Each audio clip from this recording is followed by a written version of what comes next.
Hello दोस्तों।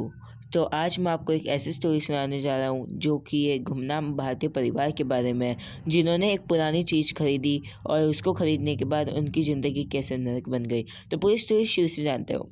मैं अंश गुप्ता और आपका स्वागत है थर्सियन स्टोरी टेलर में। तो चलिए शुरू करते हैं।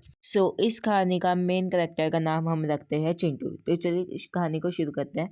तो एक चिंटू नाम का लड़का जो कि 11 साल का होता है, वह एक बाजार में जाता है। वह बाजार में एक ऐसी पुरानी चीज़ की दुकानों पे जाता है जहाँ पे बहुत ज़्यादा एंटीक और ऐसे सामान मिलते हैं जो कि अब और बिकने बंद हो चुके हैं।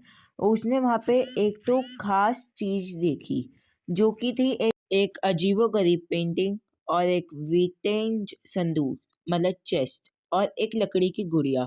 लेकिन ना इन दिनों में से उसे लकड़ी की गुड़िया ना ऐसे प्रभावित कर दी थी, उसकी एक तो हंसी और उसका डरावना चेहरा। वो जिसे बहुत ज़्यादा उत्साह था ऐसी डरावनी चीज़ों में, और वो एडवेंचर करने में बहुत ही ज़्यादा चाह रखता था।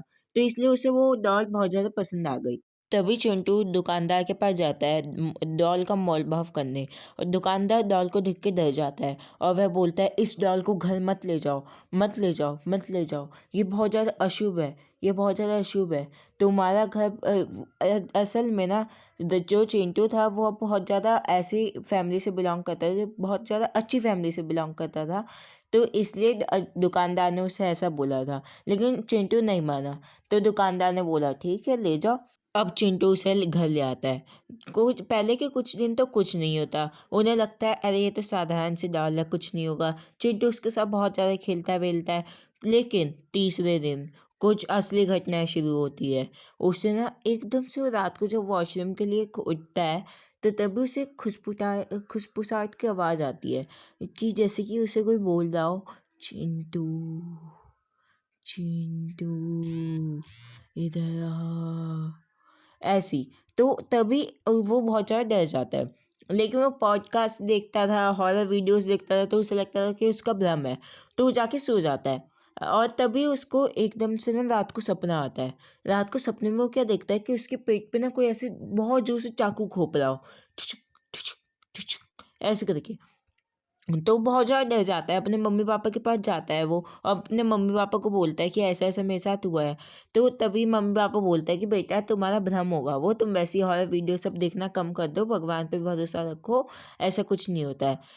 चिंटू के पापा मम्मी चिंटू को आराम से सुला देते हैं। अब हो जाती है सुबह। चिंटू स्कूल के लिए निकल रहा होता है और वो नोटिस करता है कि अपनी डॉल उसकी जगह पे नहीं है, और वह बहुत ज़्यादा डर जाता है। वो अपने मम्मी पापा को बताता है कि डॉल उसकी जगह पे नहीं है। उसके मम्मी पापा बोलते हैं कि बेटा ये तुम्हारा भ्रम है, तुम अभी स्कूल जाओ, कुछ नहीं होगा, कुछ नहीं होता है, तुम भगवान पर भरोसा रखो, कुछ नहीं होता है। तभी वो अपने स्कूल में जाता है, अपने दोस्तों को बताता है।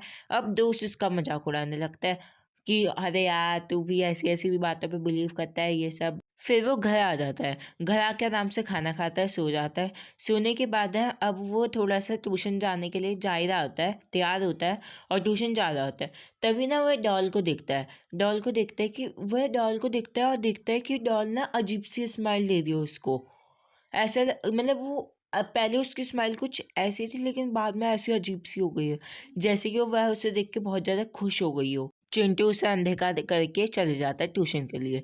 ट्यूशन में पहुंचता है, वह ट्यूशन में पढ़ वढ़ के आ जाता है आराम से घर में। अब होती है शाम। शाम को उसके घर मम्मी पापा चले जाते हैं मार्केट। अब जैसे ही उसके मम्मी पापा मार्केट जाते हैं, 10 मिनट बीतता है, 15 मिनट बीतता है, कुछ नहीं होता है। अब देखता है वह डॉल एकदम से हिलने लगती है। ऐसे हिलने लगती है, वह बहुत ज़्यादा डर जाता है, बहुत ज़्यादा डर जाता है, बहुत ज़ोर से रोने लगता है। और इतनी ज़ोर से रोता है कि बाहर वाले भी बाहर, उसके नेबर सारे बाहर आ चुके थे। और अब उसके मम्मी पापा को बुलाया जाता है। उसके मम्मी पापा देखते हैं घर आके कि क्या हुआ। वह उससे सब सारी चीज़ें पूछते हैं कि बेटा क्या हुआ, बेटा क्या हुआ, बेटा क्या हुआ। चिंटू कुछ नहीं बोलता, कुछ नहीं बोलता। थोड़ी देर बाद वह थोड़ा शांत होता है और बताता है कि मम्मी पापा मेरे साथ ऐसा ऐसा हुआ है। तभी उसके मम्मी पापा पैरानॉर्मल एक्सपर्ट्स को बुलाते हैं। अब पैरानॉर्मल एक्सपर्ट्स डॉल के साथ पूछताछ करते हैं। अब उससे सबसे पहले क्वेश्चन पूछा जाता है कि तुम कौन हो। वह बताती है कि मैं ऐना हूँ। अब उससे दूसरा क्वेश्चन पूछा जाता है तुम इससे क्या चाहती हो? वो उसने डॉल जवाब देती है, मुक्ति। अब पैरानॉर्मल एक्सपर्ट ऐसे शॉक में आ जाता है। 11 साल के बच्चे से यह डॉल और मुक्ति, ये 11 साल का बच्चा क्या कर लेगा? तभी उससे पूछा जाता है कि तुम इसके साथ क्यों आई हो? उस डॉल जवाब देती है, मैं इसके साथ नहीं आई, यह मुझे खुद लाया है अपने साथ। और मैं अब इसके बाद पैरानॉर्मल एक्सपर्ट्स पूछता है उससे कि तुम्हारी मृत्यु कैसे हुई? अब पैरानॉर्मल एक्सपर्ट्स को वह बताती है कि उसकी 3 साल पहले आत्महत्या हुई थी। तभी पैरानॉर्मल एक्सपर्ट्स उसके माँ बाप को बता देते हैं कि यह डॉल उस व्यक्ति की है जिसकी 3 साल पहले आत्महत्या हुई थी, और उसकी आत्मा अभी भी इस डॉल के अंदर कैद है। और वह पैरानॉर्मल एक्सपर्ट्स उसके माँ बाप को बताते हैं कि इस डॉल को जला दिया जाए, और फिर वह ऐसा ही करते हैं, उसको गार्डन में जाते हैं और उसको जला देते हैं। तभी डॉल के अंदर से बहुत तेज चिल्लाने की आवाज़ आती है, कहानी ख़त्म हो गई, लेकिन सवाल बाकी है, क्या अब आत्मा हमेशा के लिए चली गई या अब भी किसी और एंटिक की तलाश में घूम रही है? अगर आपको भी किसी पुराने सामान से जुड़ा कोई अनुभव हुआ है, तो हमें कमेंट्स में बताएँ।